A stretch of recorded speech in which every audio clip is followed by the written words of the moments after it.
Okay, we can do it, yeah. Then comes NFFT1. So as I say, code is very flexible because you can also save diagnostic for the plasma profiles, and there is a diagnostic for spectroscopy, let's say, so, or some other diagnostic. So, and FFT is averaging the, let's say, let's call it spectroscopy diagnostics, because it can happen that if you want to monitor, for instance, what kind of radiation comes due to some atomic physics, it might need different type of averaging, different size of averaging. This means number of steps when this data is averaged. Usually it's same, but sometimes you want to say, okay, I know that plasma does not change strongly, but I know that radiation changes quite fast in time, so that's you can have different ways. And maximum history is a very old traditional, I mean, just parameter which specifies, coming from very old Birdsall's era, which specifies how many samples you need in time, because sometimes you make mistake and you put these simulations can take months or sometimes half year. So there are simulations, we have head simulations or compass simulation, which I saw took about 100 million CPU hours. No, 200 altogether, yeah, so it's a very long.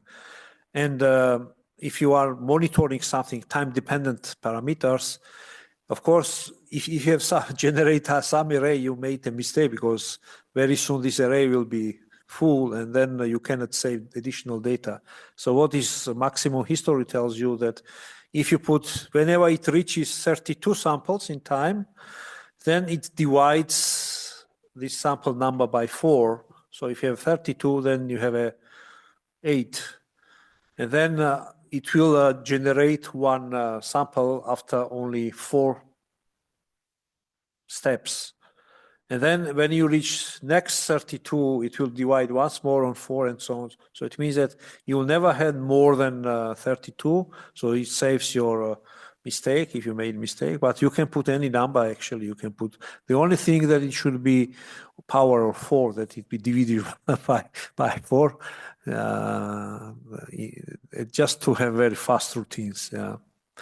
So next comes to dimensionality. So because we know plasma follows magnetic field lines, so you can really assume 1D case, but neutrals not. And then you can switch on this 2D flag. And so you have some particles will have, I mean, the neutrals have 2-dimensional treatment, which means that you can have, there is no electric field, and it's still 1D, but you can have the space. So you have X space and Y space, and you have at the border of your space, you can have what are the particle fluxes in this area. So it means you can have, for instance, you have a scrape-off layer, yeah, you can put what is the particle fluxes, neutral particle fluxes according to the position, poloidal position. So here, here, which is very useful if you are studying neutral fluxes. And N means regions, how many regions you define here. So if you define 1, it just records whenever particles or neutral particle reaches the border, it just records, okay, this particle reached the wall, and that's all. If you put, let's say, 10 regions, then you have a distribution, a poloidal distribution here, so it gives distribution where particles are coming. This is useful, for instance, if you want to study where neutrals are disappearing, yeah. Now that comes field. Field 0 means there is no electric field. There is magnetic field, but if it's given there, but there is no electric field, it means that the Maxwell equations are not solved. This is very good if you want to study, let's say, some atomic physics processes, and actually mainly to test them. So sometimes it's very good. I'm using personally for only tests of atomic physics. And then next parameters are defining the external circuit. You don't need to treat them except the parameter which is a V source. which specifies if you have biasing. So what you can do is you can say, okay, my two ends are biased, so there's a potential drop between these. Very good if you want to simulate plasma probe. In this case, you can really simulate current, volt current, so characteristics of the probe. Also, and then if you put instead V, you put I, this is current, then you can specify current, not biasing, but current. So, and this is very useful. It was used usually for probe characteristics, and in all the time when it was XPDP1, so Birdsall's time, then it was simulating radio frequency discharges, and there was a real circuit with LC contour, which in our day simulations we don't need it. Yeah. Then comes run type. So run type is very important area because this specifies what kind of simulation you want. Slow and slow one, these are, so slow zero means I did it some very long time, probably 28 years ago, and I put it, if you have no diagnostics, so it's very fast. So, and it's slow zero. So it means that if you put zero, it means it has minimum diagnostic and code is really fast. If you put slow equal 1, and there are some different versions, then it generates plasma profiles, average over given time steps. This is very useful diagnostic, but it can reduce speed by a factor of 5. So you usually, if you are interested in the stationary reaching, yeah.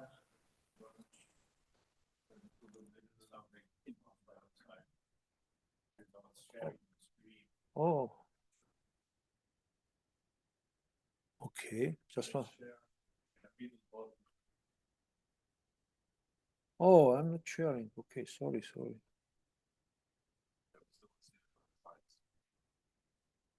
Okay.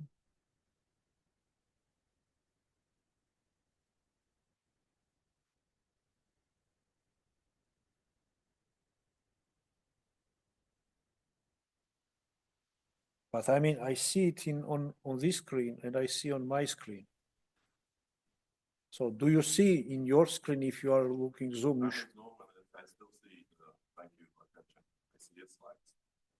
You see this slide, yeah?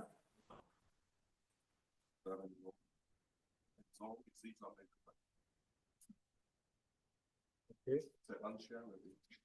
Okay, stop share. Okay. Okay, so. Now you can share your screen.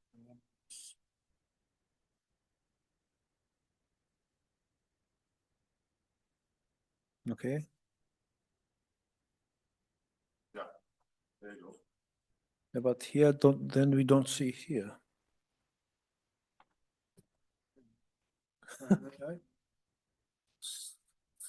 So my laptop told me I'm sharing. So we are sharing this screen solutions. Somehow stuck.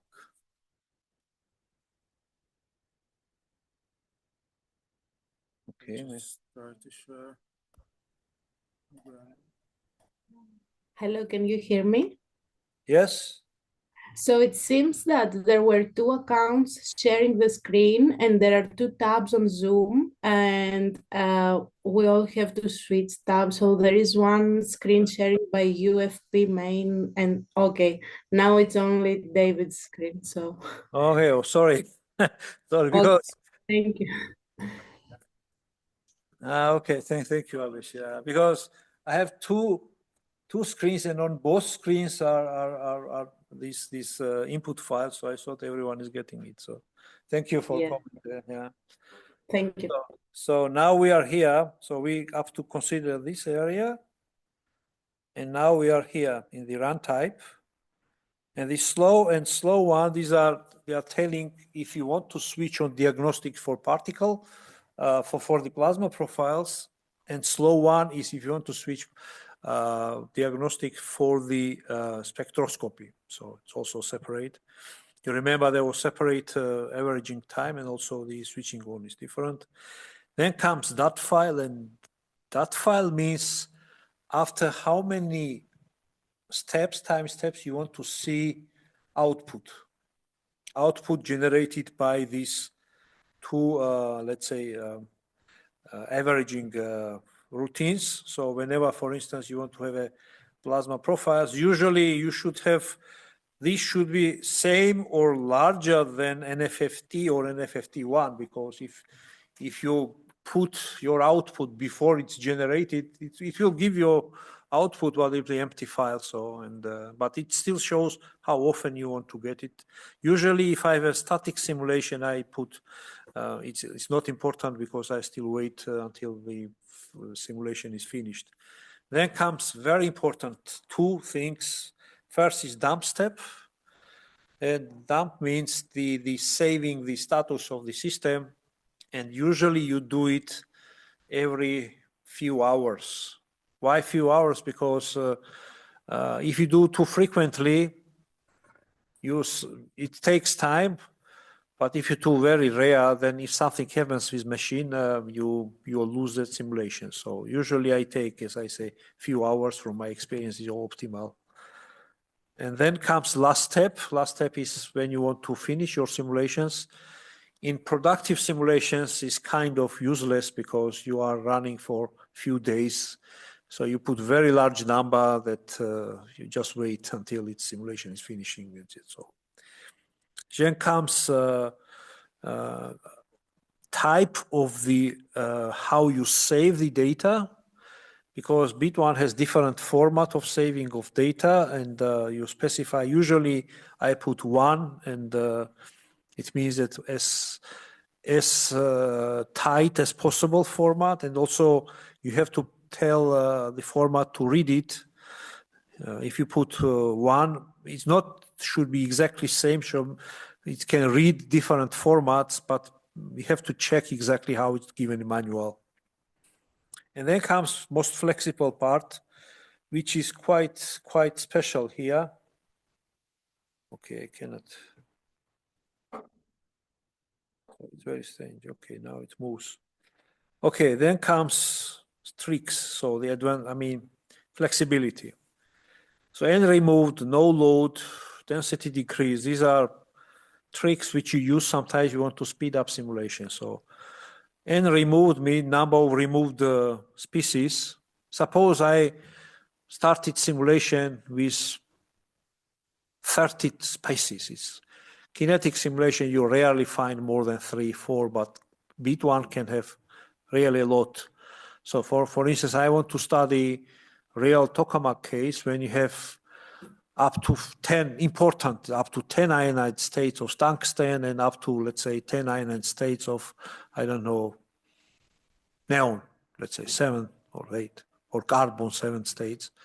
And then during simulation, you see that it takes some space in memory, and you see it never generated. So tungsten 10 never generated near diverter, in the sol, at least in some simulations. And I say, why I need to save and follow these particles which does not exist? Why I have to allocate memory? Because it's allocated. So when I restart simulation, I can tell, okay, remove tungsten ionized state 10 and continue code, and it's done automatically, don't care. So it's very, very flexible. Or opposite.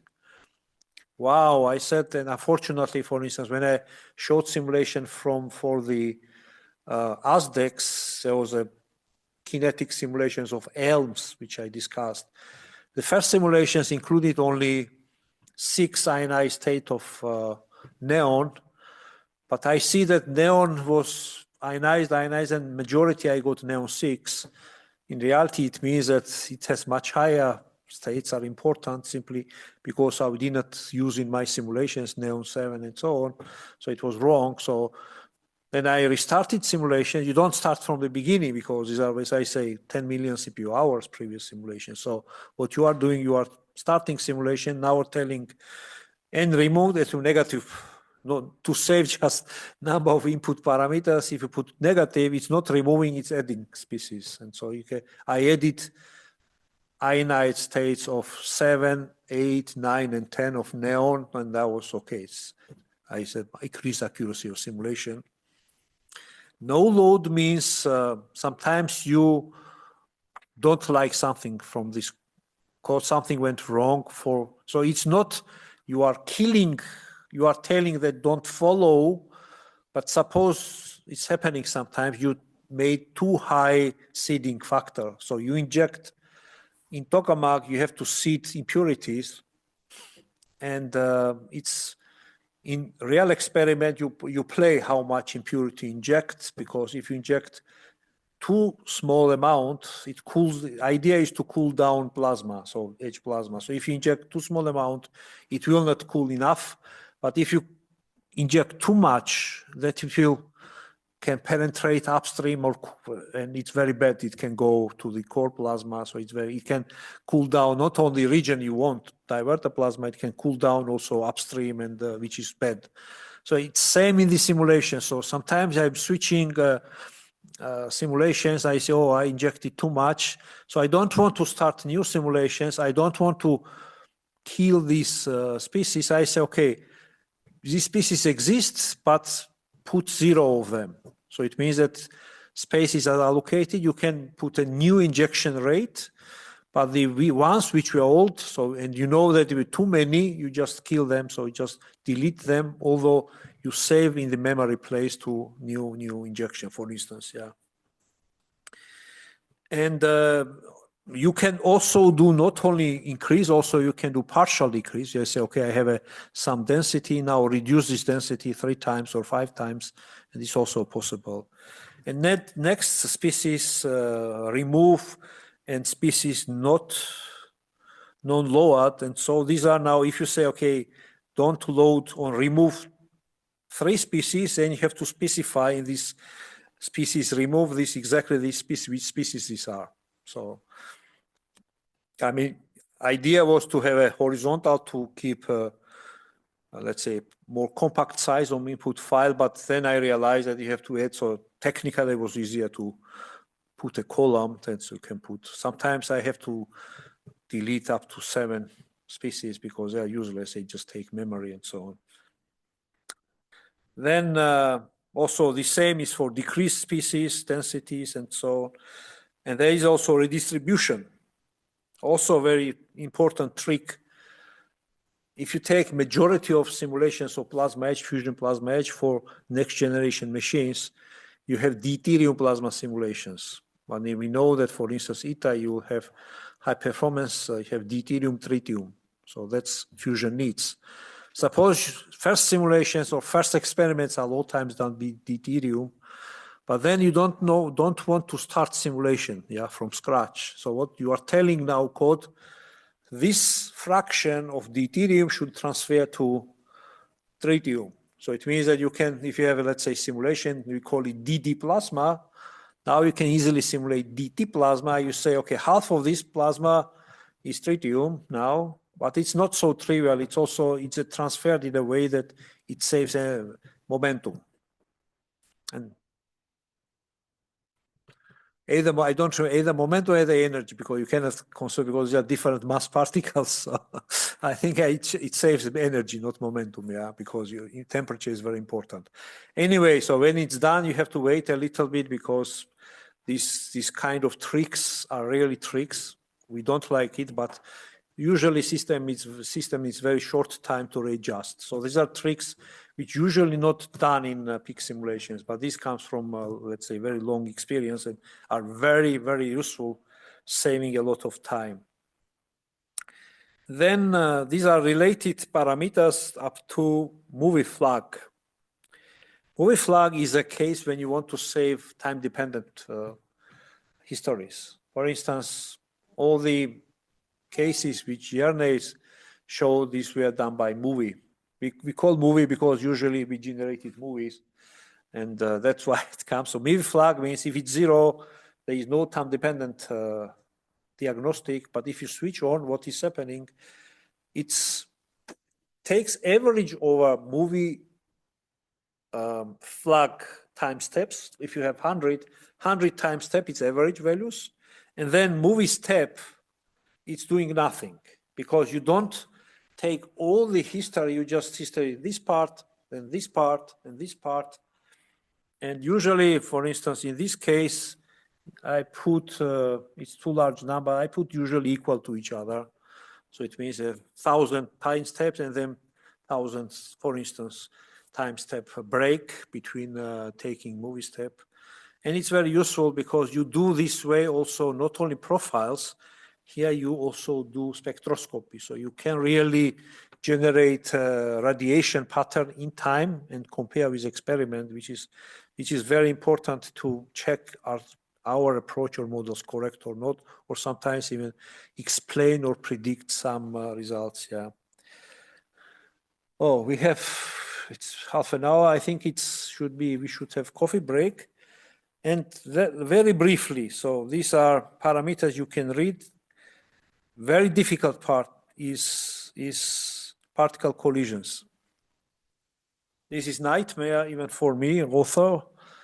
And there is a reason, because it's not very user-friendly, because every month there is update. Almost every month, and sometimes very significant update to atomic physics.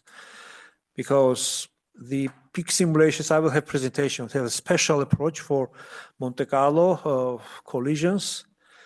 And this model, of course, is very far to be complete. And you will see that it will be never be completed because its complexity of that part exceeds, to my opinion, the PIC part. And that's why how it's done. So you have to really specify this species type collides with this species type and type of the collision. This is okay. So, I mean, at least 3 parameters you have to tell.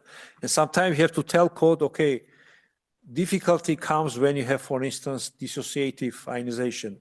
So when electron collides with molecule of the deuterium, then you have to tell when the deuterium is splitted, so it's a dissociation, but it's also ionization. So you have to tell what are the outcoming particles. You have to specify species. So you have, when one deuterium molecule is splitted, you have now 2 electrons. So 1 electron is initial, another is ionized, and 2, one, let's say, atom and 1 ion of these. And they have to tell, okay, which species have to be, because code doesn't know.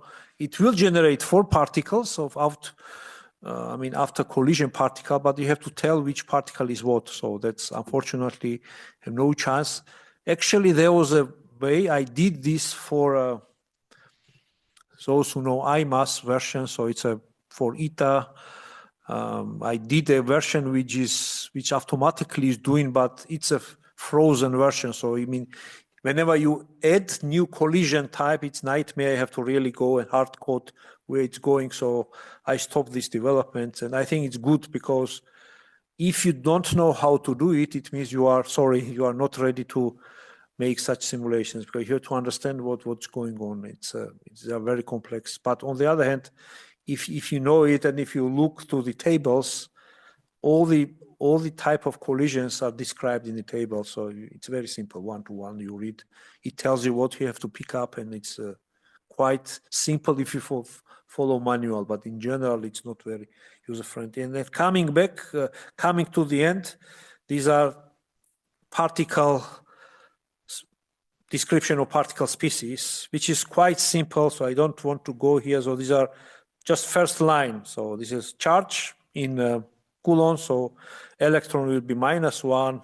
So we do not simulate quarks. So it may be some number, so 1, 2, 3, or minus, let's say.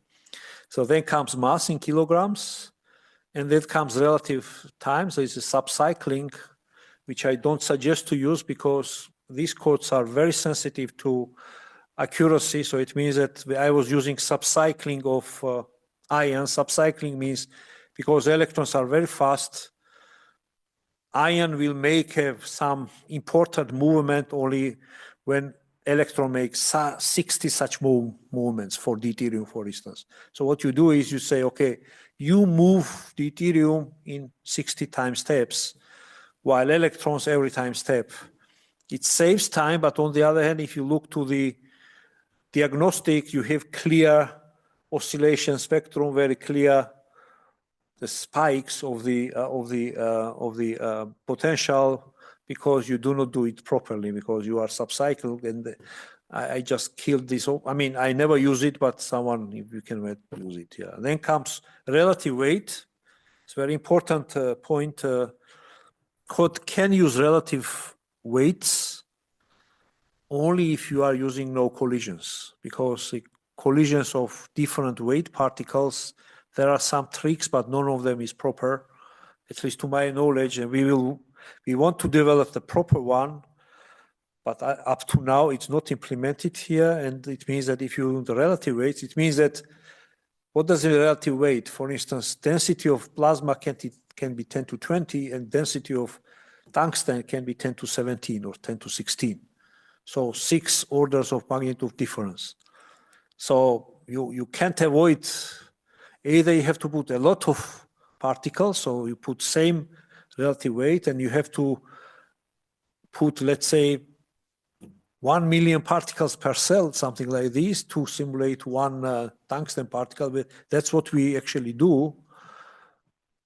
And this is not so good, because we need collisions, because tungsten without collisions doesn't work. Yeah, and this is of course disadvantage. But once more, there are tricks, but to my knowledge, there are no proper treatment of particle collisions with different weights, at least, which saves momentum and memory. So there are some tricks. I don't want to concentrate. Maybe I will speak during my presentation. Yeah.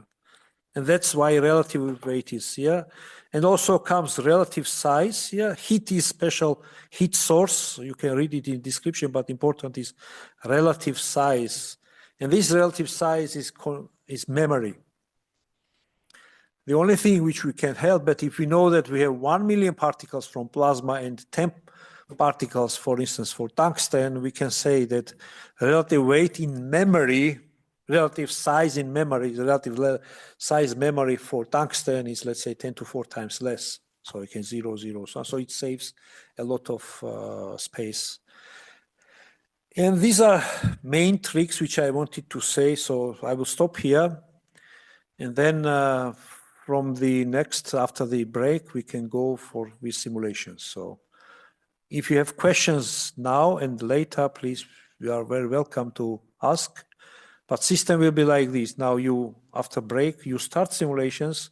You try to organize yourself. If you have questions, trainers are here. So call us, don't hesitate. So we try to help.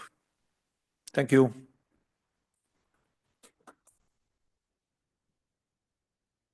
I don't see, are there questions from outside?